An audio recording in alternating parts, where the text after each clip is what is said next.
People are like, it's an industry plan. No, this is the point of a label. They have money and they use the money. Like, what do you think the point was? Some of the really powerful marketing tactics in music we see are like reverse engineered marketing, right? It really just birds out of the creative process. Azealia Banks posted a really long tweet about it, but she was calling it boyfriend rap. Boyfriend rap. I love seeing that, man. That was hilarious. Maybe it's a JID summer and we don't even know it, right? Maybe they're planning something really, really big and it's gonna like you never know sometimes what folks are up to. Yeah, she's not the first person to do something like that, but Severance, they did something similar after it. Well, so I don't know if Lexa. No, 1,000%. And I for social media. Because you didn't know it. Yeah. It was just the paparazzi. Everyone was mysterious. Yeah, now you know everyone's like political side, which also you know everything about them. Right. Welcome to the Sound-Centric Podcast. I am your host, Adam Dash, and today I am joined by a marketing expert. He's got the Instagram and TikTok page of Roscoe Marketing, breaking down all the coolest things going on in sports, music, entertainment. And today we're going to do an awesome episode just breaking down our favorite album rollouts, talking about some of the issues in marketing, some of the best parts going on. But Chad Howell, welcome to the show. What's going on, man? Thanks for having me. Really appreciate it. And I said before, we're kind of going hat for hat right now. I got the Natty Championship hat, and you got the Dilla hat. Hey, I mean, we love hats around here. Yeah. I'll say one unfortunate part about Ohio State's marketing is that the Buckeye looks like a marijuana leaf. So it does. I mean, it's a hard kind of item to market around, right? A Buckeye, right?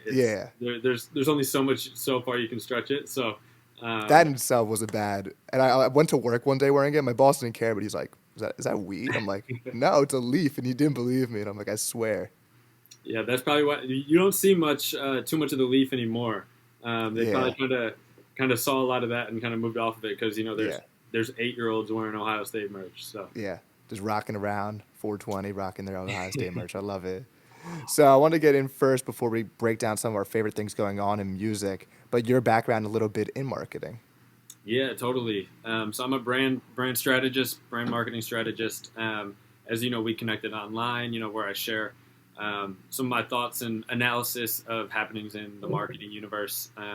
But been in marketing my whole career. I've mostly been on the consumer brand side until probably about 6+ months ago or so. I've always been very close to music. We chatted before. I grew up outside of Detroit. It's a very rich musical history for a city.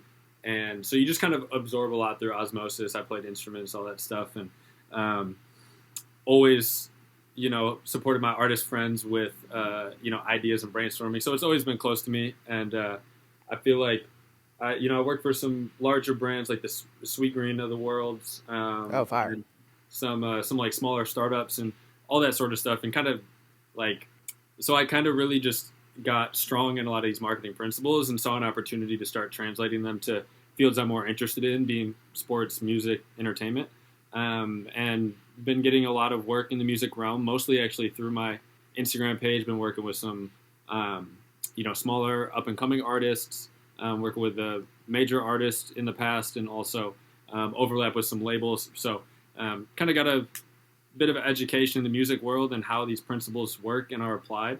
And I really love talking about album rollouts. So it's kind of like the perfect topic to discuss today. Yeah, and right before we get into that, I think something really cool happening in sports is the Anthony Edwards marketing from Adidas. Yeah. It seems like a perfect alignment with the commercials, and it's pairing up nicely with what's actually happening in the playoffs. There's always a lot of factors in terms of like if a signature athlete will actually have marketing commercial success, and sometimes the stars align, and when you have like the right manpower and resources behind it and ideas behind it, like they do for Ant, I mean, it's just like it's magic, really, is what it is. So yeah. Oh, also as a Philly fan, the Eagles commercial, the Jalen Hurts Jordan commercial right after he won. Love Hurts with the Teddy Pendergrass, and he's like an old soul, so just even like the choice of song matched with like his personality, it was hard. Nike does a good job. Nike and Adidas, like the big players are big players for a reason. So before we get possibly a little negative, because I have some questions and some takes on maybe some not as great marketing schemes. There have been some really amazing ones that we've seen recently. I think most notably for me is the Doechii. The past year, she has taken over. I became a huge fan of her when she was on like Isaiah Rashad's album a couple years ago. Hmm. So I was already like sending it to all my friends, like, this is the person. And then she starts doing these swamp session videos in August of this past year. Some of them ended up being on the album, like Bullfrog, Catfish, Nissan Altima, and some of them weren't, like Florida Water and Sunday's Best. But talking about like how everything's been like the green vibe to it, the alligators, the southernness to it, I think it's been so perfectly put together. And people are like, it's an industry plan. No, this is the point of a label. They have money and they use the money. Like, what do you think the point was? How do you feel about Doechii? Yeah, I mean, I'm a fan. We'll start there. Like I think she's Yeah. extremely talented. She's really the whole package when you see like an artist and what a commercially successful artist looks like.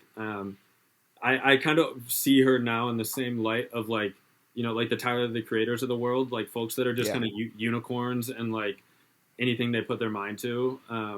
And so I think when you package like someone who's extremely talented and those intangibles and kind of star power, with some powerful marketing, like we have the result. So you have Yeah. folks, talking that sort of conversation, and I think it's really just a phenomenal job, like start to finish, like as far as how everything came out from, like you mentioned, the swamp sessions prior to a nice lead up, really like careful and tasteful, like art direction, as we Hmm. mentioned with the color schemes.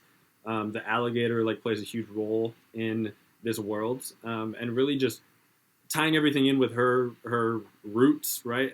Yeah. As a swamp princess, like Yes. Swamp Princess. it's really like it's exactly what you want, and it's exactly like a perfect example of like really strong, great branding and marketing. And I think, like you said, that's what these labels are supposed to provide, right? That's what the TDEs of the world are supposed to do with the artists on their roster. So like, call it what you want, but it's just like an A Yeah. plus at the end of the day. And it feels like, and I don't know this, it feels like she was very much a part of the creative direction. It doesn't feel forced. It very much Right. feels like she was in there giving ideas. And for all I know, it wasn't. And their TDs are doing an amazing job at making it seem like that. But I think that's the best. We're going to talk about this later when artists complain about being content creators. I think the best types of marketing are when these artists pair something with something they truly like. Tyler, the creator, clearly likes doing these little short film things. So that's like his way of marketing. That's a fun way for him to get into it. It doesn't always have to be boring. Totally. Yeah. I mean, I think it's like I'm sure there were plenty of people in the room. Like, obviously, we can't speak for it. We don't know the ins and outs of how they Yeah. operate over there, but like you can really feel her presence in everything, like all of the touch points of their marketing efforts. Like, and I think that is what's really cool is with these really strong artists or the artists that have really strong brands is you can tell it all stems from the artistry and from like the individual. So like there's a lot of parallels with personal branding with some of this when it Yeah. comes to like world building, and like you can just feel her presence in all of these elements, whatever one you hit, whether you saw one of the swamp session videos or you caught on when she won the Grammy, right? Like you feel it at Yeah. every moment. So she definitely like was involved to a certain extent. How much we don't know, but you can tell she's one of those creative powerhouse type Yeah. artists at the top of the game. Even even down to like the dancing on the Stephen Colbert show when she's all their hairs are tied Yeah, together I think that. and Yeah, go ahead. everything. No, everything with that. I think that's clearly no one else can get her to do that. That has to be something Right, that she passionately was like, I want to do that. right. And that's like I think when artists think about how they want to market themselves, like it a lot of the marketing of it is actually like one of the last parts of the process, right? Like I'm sure Hmm. this whole like set design or choreography that she designed for that late night show is like that's all kind of stemming from the music and the art itself, Yeah. right? So like that just ended up looking really good on the internet and became like a piece of marketing collateral for them. But some of these like some of the really powerful marketing tactics in music we see are like reverse engineered marketing, right? It really just Yeah. birds out of the creative process. So yeah. And it's the post release promotion. It's pushing the album so far after it. And there's so many artists who kind of give up on the album or they're like, I didn't do well. And it's like she's Totally. posting music videos still and did the Denial a River video with I think it was like Zach Fox and all those Yeah, people in it. yeah. Earl Sweatshirt I think was in there as well. and she's still going. Yeah, and And I think that's like the biggest lesson out of what what they've done, what her and her team have done with this project is the post-release marketing. Like yeah, the calendar for them has been so long, and the pre-release marketing was, you could argue, feels like it was less important or like had less time given to it than the post-release. Like yeah, the amount of effort and effort and resources that they put into post is, I feel like, what we might see as like the new playbook kind of. So yeah, it's really interesting. and sometimes artists can be placed in a box with their sound. I know like Black got annoyed when people thought like, oh, he's not making sad music. Like what? But I think someone like Aminé, who makes very good all different types of music, he's kind of the summer guy. For me, I go to him for like that vibey ass music, and that's what I got from the K Tremine and from 2.5 and this new album called 13 Months of Sunshine. Clearly was meant to be the summer. I'm gonna pronounce it wrong. Arch State Triomphe. That's like my favorite song. It's so good. You did a great breakdown on like his marketing. The vinyl looks sick. The colors in it. It's clearly inspired to be the summer album. Yeah, I mean, you could tell like the intention that was behind that and what the message they wanted to deliver got delivered like 1,000 times over. But yeah, I agree. I've always felt him as like that summery, that bouncy, like sort of sun is shining type of artist. But I would say really more so like ever like post K Tremine. Like I think that's when it really like he found like the best part of that pocket for him and like how he was able to kind of bridge a couple worlds. And now like, you know, early Aminé, we weren't hearing as much, and someone can correct me if I'm wrong, but early Aminé, we weren't hearing as much like dancey type Yeah, music. And so it's just really fascinating to watch the evolution and like how this album, I feel like, is the crystallization kind of that vibe, right? So yeah. Azealia Banks posted a really long tweet about it, but she was calling it boyfriend rap, boyfriend and rap, she, I love seeing boy, that, man. That was hilarious. and I don't know if I can personally vouch for that because I am the person who's listening to it, and but I mean it makes sense. And he responded. It's always nice to get a positive thing from Yeah, Azealia Banks because that's not often that you're getting right, that. right.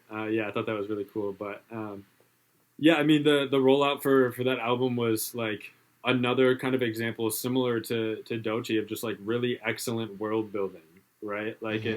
it almost feels like a lot of what we saw as consumers in regards to the project was a lot of the aftermath of the creative process, right? Like Yeah, everything was very intentional, very like tied to his Ethiopian roots, lots of Easter eggs across the album, and obviously like the entire art direction of the album has pulls from his heritage. So I think that's another unique like call out from this album too. Is like it's really cool. Doechii did it with as the Swamp Princess, right? When you can yeah, find ways to tie these projects and the execution of them into who you actually, what your identity actually is as a person. yeah. It's really cool. And artists don't necessarily need to have a different persona every single time they drop an album, but the artist who encapsulates amazing rollouts and world building is Tyler the Creator. And you can see it in the music video Sorry Not Sorry, where there's literally a different outfit and a different person for each album. And it's like, oh, I remember that version of Tyler. I remember the one wearing cats, and I remember the one wearing Yeah. the hat and Call Me If You Get Lost. And I did a little breakdown because I always thought Tyler is very quick from announcing rollout to releasing album, which most artists don't do. And we're gonna get into J.I.D in a second after this, but I actually did the math on his average time. So I'm gonna break this down quickly. Between his average time between announcing any type of song, skit, rollout for an album is 13 days before he actually drops it, which is crazy how quick that is in comparison to J.I.D is like 3 months before he's doing it. Flower Boy, July 21st. He released Who Dat Boy on June 29th. Igor was on May 17th, and Igor's theme was dropped on May 1st on YouTube. Call Me If You Get Lost was June 25th. June 14th, he dropped that one skit on the street. Then 2 days later, dropped Lumberjack. Estate Sale, he dropped Dogtooth on March 27th. And then 4 days later, dropped Estate Sale. Chromacopia, he dropped Saint Chroma October 16th. Then 12 days later, dropped the album. So you don't usually see that. And I think I'm personally on that side. People aren't going to remember your album for that long. But what are your takes on the quickness of that rollout? Yeah, I mean, I think it's fascinating, like the hearing those actual hard numbers, right? It's fascinating how quick that is. Um, And I think like one thing is like there's no perfect timeline for every artist, right? Or every Yeah. project even. Like everything kind of the timeline is one of those things that kind of derives from right how and when and why it gets executed a certain way. Hmm. And I think in Tyler's case, like probably what actually I don't want to say probably I don't want to speak for him, Yeah. but I think like in this case it's an example of like when there's a moment you can capitalize on that moment, and however Yeah. you want to capitalize on that moment is up to you. But if that's an album drop for you, then great. And I think Tyler's at the space now in his career to where he can do this and still top the charts, right? Like he can Yeah. one of those kind of gravitational pull artists where like he's got his audience in his hand, so he could say I'll get to that comparison later. I was almost Yeah. he could say on Instagram today he's going to drop an album in 2 days or tomorrow, right? Friday, Yeah. and it would be at the top of the charts, right? We'd all go Yeah. listen to it. So it's a unique situation, but I think he's someone also that just like you could tell he moves so fast. Like he's Yeah. such a fast creator and thinker and executor that I think like for him it makes sense. Like if it's working, don't fix it, right? So I don't know if a rapper has more control and a grasp on their fan base other than maybe J. Cole than Tyler the Creator. That he is performing. He's doing an arena tour right now. You can go like my friend group. They like music. Like, mhm. what's Tyler's biggest song? He doesn't really have a huge song. He has Earthquake, which wasn't like a chart-topping song. My True. friends don't listen to Tyler the Creator, but he's doing arenas, which is insane. He's able to do his own festival. So someone like Drake, it's like everyone knows Drake. Everyone knows the Kendrick songs. Not really everyone knows. My parents don't know who Tyler the Creator is, but Very he's true. just as big as like selling, which is Right. why he's able to, I think, do these quick rollouts. I don't think it would be great for a random artist, Right. smaller artist who's trying to Totally. build up. Tyler Right. gets the excitement. Oh, what's the sound of this album gonna be? It's kind of like Yeah. Kanye. Each album has a new sound, so it's like, ooh, this one's the rap one. He's Yeah. back to rap. This one, Igor. What is Igor's theme? It sounds like pop kind of.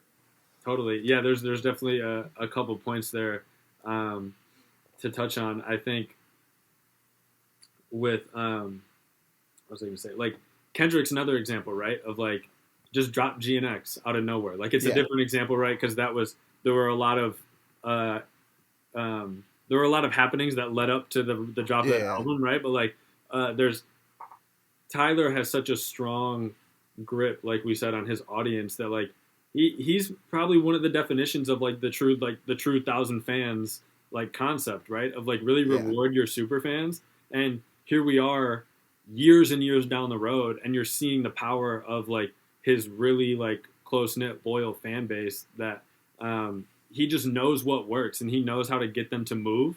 And that's I always say in marketing, like the number one objective is to get people to move. Whatever that mm, action is, whether it's purchasing something, whether it's listening to something, watching something, whatever the case is, you want to action out of them as the result. yeah. And he knows what gets his people to move and he knows what's going to work, what's not. And like he's just at that point as an artist, and it's really impressive. Like these runs that he goes on with these drops. So He's similar to like Tyler. He's similar to Beyonce and Taylor Swift in that the fans come dressed to the concerts in what that album's vibe was. Cowboy Carter, you're rocking your cowboy suit. You go to a Tyler Igor concert, people are wearing the blonde wig. You go to the new one, they're wearing the green outfit. And I think it's awesome because you don't really see that with yeah, rappers, male rappers. It's so cool that fans are getting dressed up for the theme of what that album was and what the tour is. and I think that's like that's a huge like insight in itself, right? Is like that's how powerful the entire world of his is that people want to engage and participate in it down to wearing the same clothes. Yeah. And I think that's a really like interesting point in rollouts that isn't really talked about as much, but an underlying like really important piece is the wardrobe, right? It's the style. It's what Hmm. does that album feel like and look like on a person? And he's every time one of his albums is out, like you mentioned with the video. What was what song was it?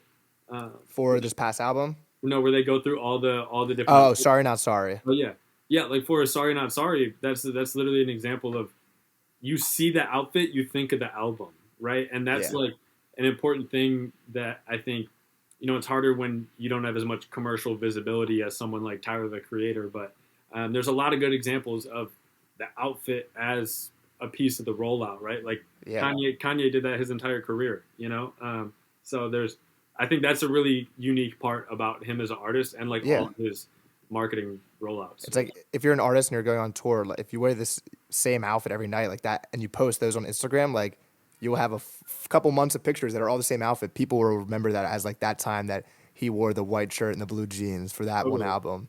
totally. And Which I think is actually sometimes people it could do goes that really, more. what's that?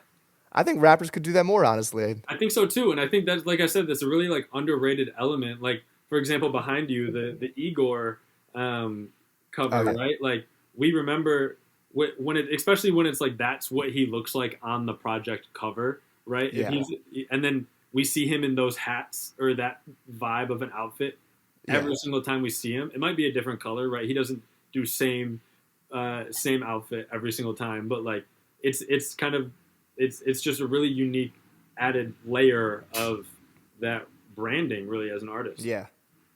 And to the point before, I was talking about how quick the rollout was.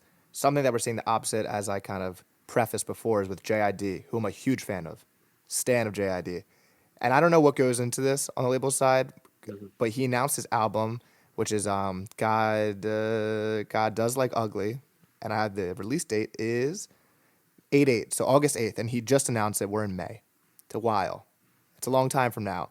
He also dropped the single Work, and at first I was actually like, he's not really promoting the song. Then he dropped the video last week, so there is some promotion happening now.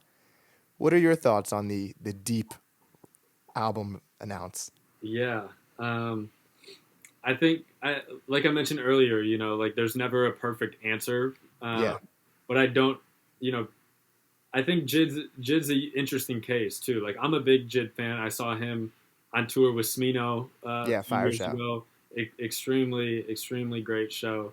And I think, and I'm not critical, and this is just kind of an observation point. Is like I think for the most part, fans have been a little disappointed of like how Dreamville and has kind of rolled out some of his projects and felt maybe like he Yeah, hasn't gotten the most the best guidance or I mean resources, guidance, like whatever the case may be.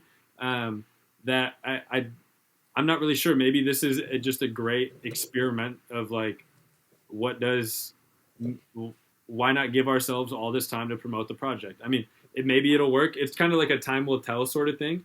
But I think I don't really have too strong of feelings. I just know like in typical sense in the business world as well, like 4 months is a really what is it? 4 months, 3 months? kind of. Yeah, That's a really long time to roll anything out. yeah. If you think about a product, an event, maybe movie is the only thing you could equate it to. I'm not too Yeah, sure, but especially like because it's a whole summer where it's like we don't even know what the song of the summer is yet. we're gonna like this will be we're gonna likely forget about this announcement until August. I mean, when the singles Yeah, come out, we'll remember. But because we know how the summer is, like even yeah, in society, but in like the music world as well. Like, hey, it's songs coming out left and right. yeah, Everyone's trying to get the song of the summer, album of the summer. yeah. Everyone's more And active listening. summer's a year in itself. Summer is a whole time. Like, Exactly. So it's interesting.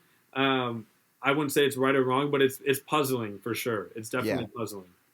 I'll say one piece of marketing that he did for DiCaprio too. It's one of my favorite pieces of marketing. Before the album came out, he made this like kind of album trailer that previewed every single beat from the album. And I thought that was really awesome. And I used that for the artist I managed, Drew Kelly, because people love beats. So no, don't tease them with like what the raps are going to be. But before you hear the beat, you're like, oh my God, what's that one even going to Yeah. sound like? And Right. that's how Because I now felt at the time. you're imagining now you're participating in it too. It's a unique like that even in itself is an example of like a very unique, just small psychological Yeah. sort of W, right? Of like now we're all actively participating and thinking about what is he going to do. So Yeah. that was really cool. And yeah, I mean, I've loved. I'm a big fan of his. Like I think the now I'm sounding like an idiot. What was the name of his last album? The last one was the Forever Story, Forever's. I knew it was which is something. great. Yeah. But like the Forever story. one of my favorite albums. Was it last year or a couple years ago when it came out? Man, it was long. It's 3 years ago, 2 years Three ago, which years ago. Well, yeah, maybe two. two. I think Yeah, two. But yeah, I mean, 2 years ago it was a one of the top like true hip hop albums yeah, of the year. So I'm excited. I mean, I'm excited for the album. I'm excited to see how the rollout plays out.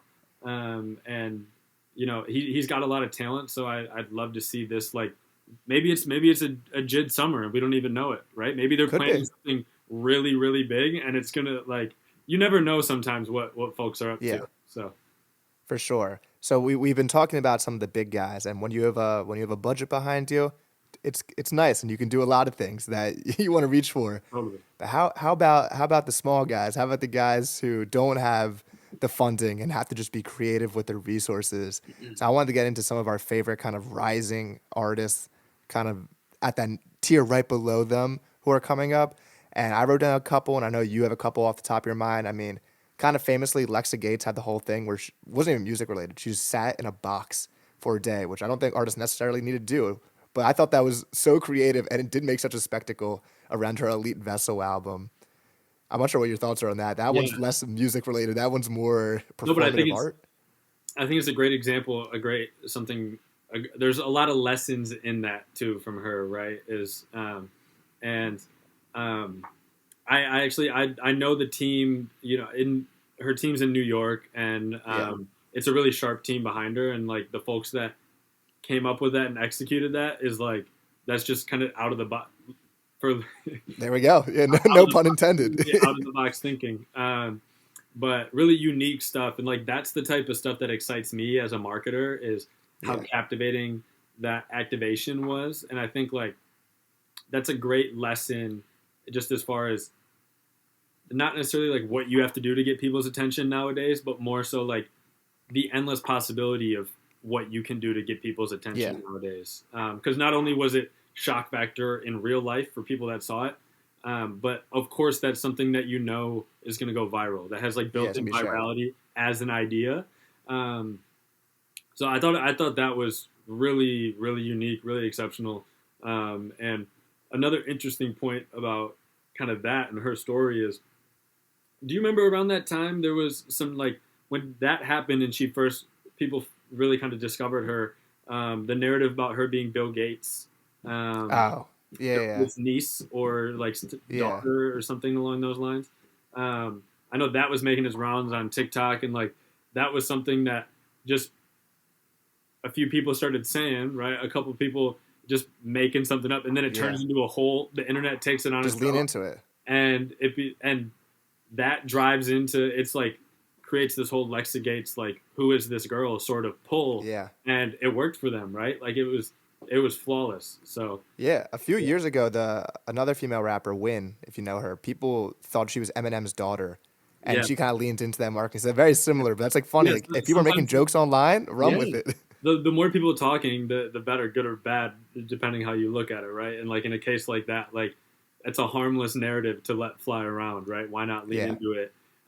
Especially if you're at like that point career wise. So yeah. yeah, and she's not the first person to do something like that, but Severance, they did very something similar after it. Well, So I and don't know if Lexa. that's 1,000%. And on my page, I actually covered that, and I covered the Severance pop up as well. And like, it really feels they they definitely were inspired by that and executed off that. Like there's a Yeah, lot of you can look at. Companies copy each other's marketing all the time. Like yeah, it's very common, but there's always like sometimes a small guy versus big guy sort of feel, right? yeah, Where it's like they did it first, they did it really well, and then Severance, Apple TV, Apple behind it, right? yeah, It's interesting, but they definitely at least got inspired, if not yeah. copy and pasted Someone saw it. from her. Yeah. Let's get Lexa Gates and Severance. It's Yeah. my favorite show ever. Let's get That let's would get her be in it. that would be a great win-win out of that. Yeah, give her something. Give her a small part. Right. She can be the sister of the little girl who was working. They kind of look similar a Oh, little bit. or she could be like the little sister of the redhead Yeah, yeah, yeah. in Oh, okay, the Helly. She could be a yeah. Helly's She'd sister. be Hallie's like little. She's like the the family's the Yeah. whatever their last name. That's Kill her off. Just give her a scene. It's a great fine. show. A great show. Great show. I'm obsessed with it. Yeah. So there's another artist who I really rock with, Blvck Svm. So he drops an album called Michelin Man, and he's not the first artist to connect rap with food. Action Bronson has made a whole brand around it, which is awesome. I'm a huge Action Bronson fan. But this album was so interesting because he defined it as like he went to a really nice restaurant and realized the connection between making fine art, fine food, and he calls the album Michelin Man. And he cold DM'd over 100 top chefs, and he recorded all the videos for the album in kitchens, in real kitchens, and held different listening parties within famous kitchens with different chefs and paired the music with the food. So that was one where I'm like, damn, that was a really creative idea for someone who might not have the hugest budget in the world to market the album around. Yeah. Yeah, and that's, I mean, like you said, cold DMing, right? Like that's that that doesn't cost anything, right? Besides time. Nope. So it's like if you have creative ideas, the execution isn't always like as far away as it may seem. Yeah. So yeah, I thought that was a really, really cool, unique, and incredible kind of rollout he put together with that. I think it's another point is like that sensory marketing, right? This is a concept that is big in especially like the consumer brand world. Is if you think about like the cosmetic products like soap, makeup, shampoo, there's a lot of like parallels across senses of taste, sound, etc. And like he's doing that with his music, right? He's finding the food and the food for it, right? Probably the wine or the beverage, curating down to the menu item. So it's really, really cool, unique stuff right there.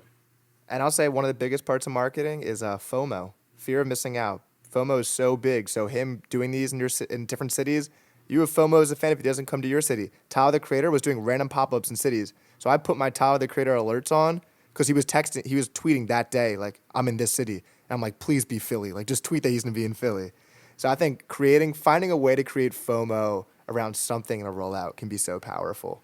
Totally. And that's like, especially when it feels exclusive, right? In this case with like, it's a nice fancy dinner, and all of that. And it's like, there's obviously FOMO built into something like that, right? Everyone wants to go to the nice fancy dinner. But that's a really like unique take on, an activation, right? A community activation. How can you bring your fans together, and add FOMO into it, sprinkle some FOMO into it, and that's gold right there. And someone we both really rock with is Oblė Reed, and he has crazy marketing, crazy videos. I think I found him maybe it was last year, and I'm obsessed. I think he's really good. He's a song Soul Child I love. Shout out Soul Child. But I know you had some thoughts on some of his marketing there. Yeah, I mean, Oblė is super duper talented. I think I first came across him, similar time frame. It was the video that really kind of blew him up was for his song Hit. Hit, okay. That's in the visual. He's passing a blunt like to himself. They did like the camera cut, and that piece of the visual went super viral. And I know even like Complex was sharing it, like those big kind of outlets. And he was a relatively small artist at the time, right, from Seattle, a place that doesn't have like a huge hip hop or necessarily music like heritage. And that itself, like he's a great example of kind of like a visuals building that world for him and leading that push, especially at like his stage in his career he was. But yeah, he's extremely talented. Everything that's coming out like from them is really great stuff. And he's kind of, I just saw a video today about kind of West Coast hip hop and whatnot, and does Seattle have a scene or not? And folks mentioned like Oblė kind of leading that charge, which I thought was really cool. Yeah, there's so many people on TikTok who have it's like every few months there's a new artist who creates a new thing that everyone starts copying. So recently it's been have you seen this this kid who makes these videos where at first it looks like it's going to be like a TikTok of a fight, and then it cuts to a different angle and it's just him rapping. Yep. And the first time I saw it, it got me. Like I started watching the video assuming it was like a fight video or whatever it was. Mm-hmm. And now I'm seeing artists copy that, but it's always interesting when someone finds that perfect, really smart marketing plan. But yeah, I mean, he's a really interesting like artist to look at, especially when you think about kind of some of the built-in like obstacles as like an artist coming out of Seattle. Like if you're really trying to, Yeah. and this is not to, I love all cities and their music scenes. This is Yeah. not, a negative in any way, but just thinking like larger market wise, right? Seattle doesn't necessarily have that legacy for a cosign or something like that even, where like being from like, I'm from outside Detroit and like, we all know like if Big Sean stamps you at this point, like or if Eminem stamped you back in the day, like that was kind of, you were good. Yeah. So I think that's really interesting when you look at Oblė and what he's doing he's coming out with a new mixtape called Line Leaders. And the whole concept is like there's a feature on every song. Some of the ones that have come out already. Yeah, like so I think My Name Isn't J-Mac just dropped one with him. Soul Child, The Femdot. Femdot, ARDN, Arden, I'm not sure how it's Yep. pronounced exactly. He's Yep. fired though. So yeah, he's kind of like rallying all these kind of like I wouldn't say underground, but like right on the cusp sort of artists that are looking for like that just to boil over. And he's sort of establishing himself and as the line leader, right? Ushering in this new crowd, almost as like I don't have a cosign, so I'm just gonna cosign myself, and that's how I'm gonna roll this out and brand it. And I think that's really like interesting for an artist like that really kind of did everything off the muscle, so to speak, right? And have it execute or being in the process of being executed right now is really cool. So, are there any other artists around that level that you've been like looking at that you're like that's smart? I like what they're doing. Yeah, that's a good question. It's a really good question. I'll say one person who I love their visuals. I think it's so cool. Is SWAVAY, and his album right now is Rising Up album of the year list. Yes. But I love that it's not a typical video where there's a lot of movement. It's usually just him standing in one place, and each frame, if you pause the video and put a square around it, could be an album cover. Yeah. Each frame. I think Baby Keem has done something similar to that, but I've been loving his visuals. I think they're really dope. Yeah, he's a great example of like a very like creative execution and like art direction led type of artist, like where his even if you just see his album cover, like you're feeling something, and like sometimes that like we've seen artists get off on aesthetic, right? And like sometimes that works if like you can really capture an aesthetic. Not saying that's his game plan, but like I think he's someone to me like his visuals and like just sort of full body of like creative direction really stands out and cuts through as just really great art paired with the music. It's like chef's kiss, so. Yeah.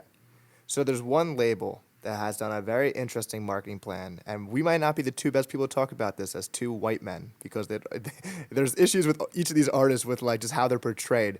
But the record label is Boo Vision, and the three artists they have on their label are Four Bats, who got so popular off of these videos where it's like he's dressed like scary and with a face mask on, but he's singing like high-pitched R&B, and you're like, oh, that's way different than I thought. And then recently there's SAILORR, who's one of my favorite artists. I think she's amazing. She's great. And she's having a lot of shock marketing over these black grills she wears. And then there's Ian, who obviously creates a lot of conversation in rap for how he's portrayed him. His album cover was like making fun of the meme of a white guy, which was funny. So I thought that record label has three people that interestingly have all shock value. I'm not sure if that was their goal. If it was, they executed it perfectly. But what are your thoughts on any of these three characters we got? Yeah, I mean, like objectively, they've all been marketed very strongly, right? Yeah. Like I think we've all encountered these artists. It's all the reach is very strong. So they know like their operation is tight over there, whatever they've got going on. Like I don't know too much about like I know they've got a joint partnership with like Atlantic Records, and they've got some really just seems like one of those great kind of earlier stage. They're not too old, right? They're maybe, early stage labels that I mean they've got the sauce like as a label. So I think the music's really good. I want to make that clear. I'm a fan of these people, so like it pairs well. That these artists happen to have something about them that they're able to Totally. make the marketing very unique. And sometimes the difference between a popular an artist that makes it and gets popular versus one that doesn't is like, it's not the music, right? It's like, what is something super unique about them that is almost polarizing in a way, right? It's in today's society where everything's been polarizing for some years now, is like, one way or the other, you're going to say something or feel something about this person or their art, that, or maybe just about this person, not really the art, because the art I think speaks for itself. That, again, like you said, just adds that shock factor and makes some of that virality or capturing of new audiences a lot quicker. So I saw Pink Pantheress, that's how you pronounce it, right? Pink Pantheress said in an interview, I think it was with Zane Lowe, that if she could go back and like focus on one thing or say give any tip to a rising artist, it's like create your image. And I think each of these artists have a strong image related to their album. That kind of goes to the Tyler thing we were saying before. But you think of Four Bats, you think of The Mask, you think of that video that came out. You think of SAILORR right now, you think of, that's the girl with the black girls. And it helps. Yeah, 100%. Like sometimes you get that melting pot, right, where it's like the artist has a strong image and a strong pull, and the resources are there and allocated appropriately, right? And that's like that's the goal. So they're doing, and like the opposite of what they're doing is the people who want to be the mystery artists. I think a few of our superstars right now have led people the wrong way, where they're like, I can be a mystery artist. Please don't be a mystery artist. They can do it because they're huge and they put in the work or they got in at the right time. And a lot of the thoughts around why they want to be mystery artists is they don't like making content. They tweet online and they're like, I didn't sign up to be a content creator. I signed up to be a rapper. And it's like, would you rather be selling CDs out of your car? It's not that much more fun back in the day when people were doing that. That's my thought process on it. Yeah. But what's your take on when the people say that I didn't sign up to be a content creator? I signed up to be an artist. Yeah. I definitely want to touch on that mystery point as well. Yeah. So if we want to start there, or if we want to... Yeah. No, for sure, because it does annoy me sometimes, because I always... My favorite artists were the ones who interacted with the fans. It was the J. Coles doing that. But like when I think... I don't know who like some of the first artists you think of when you say mysterious, but like for me, like Brent Faiyaz is like one of the first people I think of. Is that kind of what you're... Brent, Kendrick Lamar can be very mysterious, and like The Weeknd can be mysterious. He's kind of popped out way more recently. But these artists where you're like, they go inside, they hide, which is all good. They can do what they want. They're famous, but you don't. And good for Brent Faiyaz. I actually have no clue. I just know he's from Maryland, and he makes great music. I don't really know anything else about him. Yeah, but yeah, I mean, it's interesting, right? Like some artists become mysterious once they get famous, right? Almost whether it's out of necessity or just personal like choice. But because I mean, back in the day, like every artist was mysterious, right? Before social media, because you didn't know it. It was just the paparazzi. Everyone was mysterious. Now you know everyone's like political side, which also you know everything about them. Right. And it's funny, like one of the mysterious artists, like her, the R&B artist, she's so mysterious that when she takes her glasses off, she could probably go anywhere she wants in the world and no one would know who it is, respectfully to her. Right. It's like just know her as the girl that wears glasses. Yeah, I think like in a case like Brent, like for me, I mean, you could like Future is a little mysterious. But Cardi's pretty mysterious. Yeah, Cardi's another great example. I think like for Brent, for example, right? Like when you think about artists giving off this mysterious energy and it working, like Brent's always kind of had a little bit of mysterious aesthetic to him, and I think he's one of the first kind of like in 2010s, 2020s, like to really use an aesthetic, this mysterious aesthetic as his brand, right? So like it was just so captivating. And now since he's gotten to where he's gotten, and that mysterious, like it's become a brand now, right? It's a brand of like mystery is a brand in the music world, in the internet age again. And now we're seeing folks try and attempt this mysterious look, but like, and Cardi's another example, right? Like not everything can be replicated. Sometimes like some lanes are really like, once somebody does this, it's going to be hard for everyone else to do it. And we're kind of seeing that now with artists that are trying to exude. Now they have to like kind of pick a lane of mysterious, right? Now they're trying to figure out what type of mysterious they want to be, and I think it's something that can be executed really well in certain cases, but that's like one of one sort of cases. And it's something that you almost earn the right to. I feel like from a distance, it seems like you earn a right to get mysterious as an artist. And yeah, it's just an interesting concept. Yeah. Because someone like J. Cole is bounced, like he is mysterious because you've never seen a picture of his family. You don't know anything. But you feel like music-wise, you know this guy. 100%. He's actually perfectly balanced, being so open, yet I don't know anything really about. And he was a lot like. He was a lot more visible like early in his career too, you know. Than he is now. So like, but it's true. Like everybody's, versions of mysterious look different. For J. Cole, we don't know anything about him really, but we know all his music. Or a Brent Faiyaz, where like we literally know nothing about him. We barely know like. We barely. He just makes me feel cool when I listen to him. Right, exactly. We just know like what he looks like on the album covers, really. So it's and to the point about artists complaining about being content creators, and I'm gonna reference something I said before. I think the way to get around complaining about that is make your rollout something you genuinely enjoy doing. If your thing is like, I also like short films on the side, make a short film for your album. If you like food, pair it up with food. Like there is a way to make it fun for yourself and not just cookie cutter posting a TikTok video with a mic floating in the air. You can do that if that's your thing. But I think it's really cool when an artist pairs something that they clearly like doing separate from hip hop or whatever music genre they make. But I hate when they complain about the content creator thing. It's interesting, right? Like every artist we've discussed so far, like the one thing in common is they all have really strong like brands and really strong images, and we know we think of something or some concept or some color even like when we think of that. So like it doesn't always have to be the same formula. It doesn't have to be I need to post 3 TikToks a day for someone to see me and I get a record deal or something along those lines, or I blow up and this song hits the charts.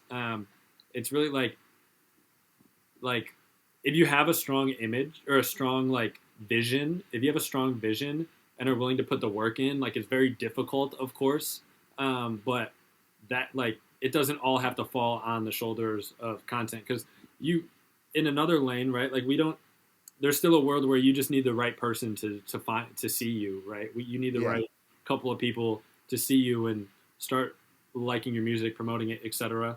To where that can all change. So I think it's really important regardless to have a strong vision and like execution of that vision artistically, creatively, directorially, editorially, whatever you want to call it. That then the content doesn't feel like the main thing, right? We're getting that every single time. And it's not just an artist singing their song in a TikTok or rapping into a mic. We really know we know what to. We're starting to see something here, and there's really a vision coming together. So I think everything has a role, but the sad truth, like currently, is whatever capacity you got to put out some type of content. It doesn't have to be 3 TikToks a day, right? But you need to keep the airwaves and keep the channels of communication open. Whatever that looks like to you is dependent on your level of how much you want to put into this, or just kind of what your skill set naturally lends to. So we're already kind of on the wave of giving some advice. So I want to end here with what are some of the pieces of advice you have in terms of marketing? Yeah, totally. I think there's so much just out there, like accessible for us in the current climate of society, technology, etc. That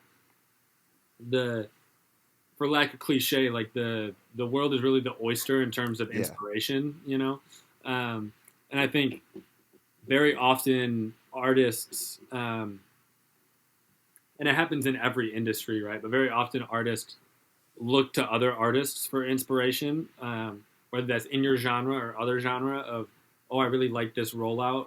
I want to do something similar. Like, that's great. Definitely be inspired by your peers and those that you get inspired by, right, in your field. But there's just as much to learn as well from other industries and other fields, like especially when it comes to marketing. Um, Everything in today's society is almost marketing in a way. Everyone's trying to get someone's attention. Everyone's really trying to get someone's attention, and there's so many places to look, right? You shouldn't just look at what other musicians are doing. You should look at what your favorite brands are doing. You should look at what your favorite athletes are doing. We talked about Anthony Edwards earlier, right? Mm-hmm. What your favorite sports teams, celebrities, comedians, whatever the case is, there's personal branding and like consumer branding lessons everywhere. And I think it's just important not to get like too narrow-minded in where you take inspiration from, because especially when it comes to promotion and marketing, there's lessons everywhere.